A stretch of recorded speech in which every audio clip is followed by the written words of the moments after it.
Hello. Hello, जय हिंद, सत श्री अकाल, राम राम। ये आज का एक टॉपिक है, ये हिस्ट्री का टॉपिक है।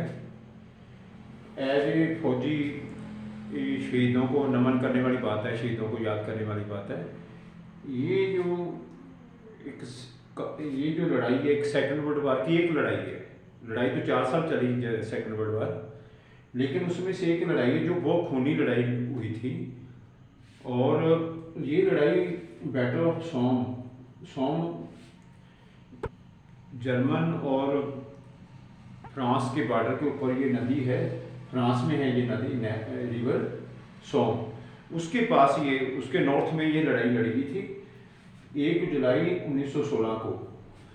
फर्स्ट वर्ल्ड वार तो 1914 से शुरू हो गया था ना, तो ये बीच में आके मतलब ये जंग हुई जब पार्टियों को पता नहीं लग रहा था अभी क्या करें, जीता तो जा नहीं रहा था, है नहीं बात ये मित्र राष्ट्रों से, क्योंकि जर्मन बहुत स्ट्रॉन्ग था पहले 2 साल। तो फिर इन्होंने ये एक प्लान की थी कि इस साइड से मतलब इसको मारा जाए जर्मन को, है ना। तो वो इनकी गलत प्लान होगी मित्र राष्ट्रों की। मित्र राष्ट्र देखो कितने थे ये लोग, France, England, Russia, Italy, Japan और यूएसए भी बाद में 17 में रल गया था इसके साथ। इधर तो अकेला ही था, ये जर्मनी था और सेंट्रल पावर ऑस्ट्रिया हंगरी थी। ये ऑटोनोमस स्टेट थे, ये इकट्ठे पहले ही नहीं थे। ये 30-32 छोटे छोटे स्टेट थे, ऑटोमैन स्टेट थे। ये एक अरब कंट्री की तरह थे, छोटे छोटे।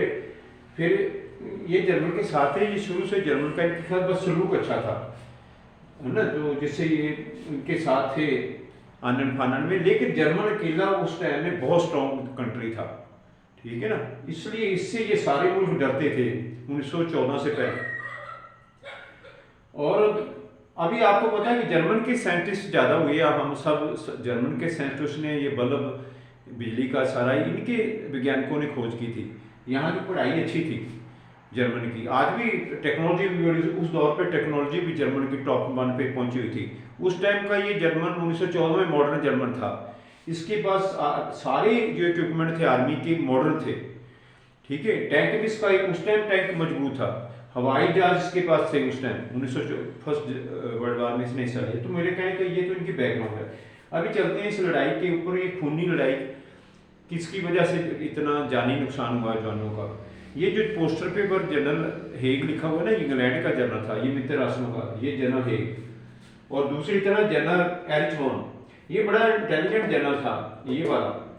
इसने क्या किया कि इन्होंने ये जो इवेंट है, इसने क्या किया कि जब देखा कि दूसरी साइड से नहीं अभी जीता जा रहा, तो इन्होंने ये मुल्कों ने प्लान की कि ऐसा करते हैं अभी ये जो रोम ये है सोम नदी के किनारे से हम अटैक करते हैं, मान लो उस साइड से। तो इन्होंने 17 लाख शायद जनरल हेग ने आरटी लगाई पहले अपनी मित्र राष्ट्रों की। 17 लाख शेल उसकी फ्रंट लाइन पे गिराया, जर्मन की फ्रंट लाइन, समझते हो ना, आगे जब बॉर्डर के ऊपर प्लेन जब आमो सामने लड़ाई होती है प्लेन पे, तो फिर ये क्या करते हैं, ऐसे लाइनिंग बना, front line, second line, third line, है ना, ऐसे बना लेते हैं मुल्क। इधर भी बनी फ्रंट लाइन, सेकंड लाइन से। तो फ्रंट लाइन के ऊपर ये मित्र राष्ट्रों ने, जनरल हेग ने 17 लाख शेल गिराए इसकी फ्रंट लाइन के ऊपर जर्मन की। तो ये जनरल ने क्या किया था, जनरल एरिचमोन ने क्या किया था कि कुदरती उस टाइम प्लेन के ऊपर लड़ाई करने के लिए बस ट्रेंच है, एक बचने के लिए एक मोर्चा ही है, ट्रेंच है ना। तो ट्रेंच वारफेयर समझो, उसका नाम ट्रेंच वारफेयर थी। ट्रेंच वारफेयर की दोनों तरफ से लड़ाई थी, किसके ट्रेंच अच्छे, किसके ट्रेंच लंबे, किसके ट्रेंच पक्के, किसके ट्रेंच जो भी है वही जीतेगा। लेकिन तो जनरल ये जो जर्मन वाले जनरल साहब थे ये एरिचमोन, इन्होंने 40 किलोमीटर तक अपने ट्रेंच को मजबूती से लगाया हुआ था। और इसके अंदर कौन से लोग डाले थे इन्फेंट्री के, एलएमजी पार्टी, मतलब लाइट मशीन गन वाले, जिसको हम एलएमजी यूज करते हैं, वही एलएमजी। और इसने बारबेड वायर से आगे बारबेड वायर लगा रखी थी, जर्मन ने अपनी मजबूती कर रखी थी। लेकिन इस कुदरती मजबूती को इस जनरल ने जो पोस्टर पे लगा ऐसे ले लिया हल्के में, है ना। उसने बोला मैं इतना 17 लाख शेल गिरा दिया आर्टिक का, अभी खत्म हो गए होंगे। तो इसने क्या किया, 1 हफ्ता पहले शेल गिराया, इतना ज्यादा आर्टिक फायर किया। तो अगले 1 जुलाई को 1916 1 जुलाई को उसने इन्फेंट्री को आगे भेजा। जब इन्फेंट्री को आगे भेजा तो आगे ये तैयार बैठे थे, है ना, मशीन गन्ने लेके, कोई टैंक की कोई कुछ नहीं, कोई एरोप्लेन नहीं, कोई टैंक नहीं, कुछ नहीं, बस मशीन गनों ने फायर किया, जर्मन की मशीन गनों ने ट्रेंचों से, और 19,242 जवान पहले ही मार दिए इन्होंने, सुबह ही मार दिए, इन्फेंट्री मार दी इनकी मित्र राष्ट्रों की। इसके अंदर वॉलंटियर थे इंग्लैंड के जवान, 25 साल के वॉलंटियर लोग आए हुए थे, जिसको हम बड्डी बोलते हैं ना, बड्डी बना के लाए हुए थे ये लोग अपने मित्रों को, जो लोग वॉलंटियर आए थे लड़ने के लिए, मित्र हो गए, फिर जो कोई दुकानदार हो गए मित्र, कोई स्कूल के क्लासमेट हो गए, ऐसे करके लाए हुए थे ये लोग इतनी फौज को इंग्लैंड। तो वो ज़्यादा ट्रेनिंग थोड़ी बहुत दिए थे, ऐसे लोग को 25-30 साल की उम्र के बच्चों को इन्होंने इस जनरल ने हेग में बलि चढ़ा दिया। इसकी मूर्खता आगे देखो, जब इतनी कैजुअलिटी होगी एक दिन में, अगले दिन फिर इसने वही काम किया, बोलो अपना एडवांस जारी रखो, अब देख लो।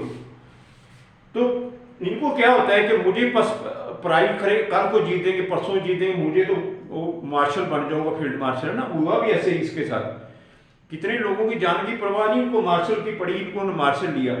लेकिन ये भी तो जनरल था जिसने 19,000 तो अपने जवान बचा ही लिए पहले दिन। 19,000 थोड़े नहीं होते, एक गांव में एक आदमी मर जाता है ना, आपको पता है उसका, हम कैसे उनके घर भी जाते हैं, है ना। तो 19,000 जवान मारे गए एक दिन, और इसी जनरल ने एक कुदरती स्पोर्ट लेके अपने जवानों को एक दिन तो बचा लिया। अभी आगे इस जनरल की बेवकूफी और भी देखो, इसने, ये तो हो गए फर्स्ट दिन को, आगे ये 140 दिन और जंग चली है ना, दोनों तरफ 140 दिन, ये दिसंबर 23 तक चली, 1 जुलाई से लगभग।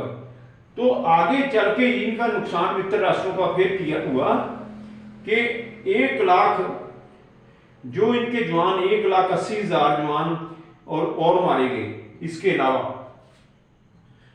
तो ये जवान 2 लाख इनकी कैजुअलिटी होगी, मौत की सनाना, और इनकी 1,60,000 जवान हुई जर्मन की इस लड़ाई, एक लड़ाई में, खूनी लड़ाई में। 4 महीने के अंदर कैजुअलिटी है ये, जोड़ लो आप। एक बच्चा हमारा, भाई बहन कोई मर जाए तो हम 2-4 साल सोचते रहते हैं क्या हो गया ना। तो ये बेचारी कितनी विधवा हुई, अपनी बहनें, है ना, बेटियां, है ना। तो एक अंदाजा लगा लो, ये लोग, ये इतनी कैजुअलिटी 141 दिन के हुई, 2 लाख सैनिक जवान इनके मारे गए और 160 इनके मारे गए, और जो कैजुअलिटी, जो जख्मी हुए वो लाखों में हुए थे। आपको पता ही, मशीन गन ने तो मरा नहीं, तो जख्मी तो करी छोड़ेगी, तड़ ब्रश फैर था, है ना। और मशीन गन की लड़ाई हुई। मैं इसलिए चैप्टर को बनाया एज ए सूबेदार मेजर कि देखो मशीन गन ने ये लड़ाई रुकवा दी। अभी मैं बताता हूं कि ये 4 साल की लड़ाई चली थी, 16 आ गया था, आप मानो स्टेलमेट बन गया था बाकी बॉर्डरों के ऊपर। 2-2 साल से फौजियां आमो सामने खाइए खोद के बैठी हुई थी, लेकिन इसके ऊपर ये करते रहे दोनों मुल्क एक दूसरे के ऊपर, है ना। लेकिन आखिर 18 में आते आते ये मुल्क सारे ओनली 11 किलोमीटर एरिया जर्मन का इन्होंने जीता बोलो जो मर्जी करो। 11 किलोमीटर एरिया के लिए इतनी दुनिया मरवाई, 1 मिलियन लोग को कैजुअलिटी और मौत हुई। मतलब आप ये लगा लो, ये तो एक जंग की बात है, दूसरी जंगों की लगा लो 10 मिलियन, मतलब 1 मिलियन 10 लाख लोग तो जख्मी और मार गए इस लड़ाई में, वर्ल्ड वार में, है ना।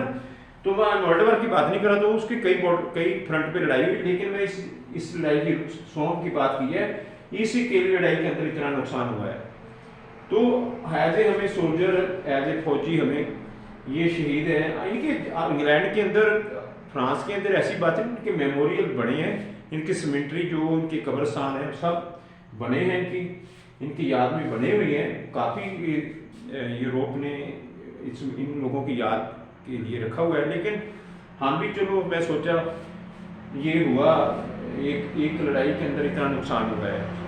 तो मेरा आज का ये टॉपिक यही था कि ये बताने के लिए कि हिस्ट्री के स्टूडेंट, अभी मुझे नहीं पता कितने जवान आजकल हैं, हम तो हिस्ट्री के स्टूडेंट हैं, हिस्ट्री से इंटरेस्ट है।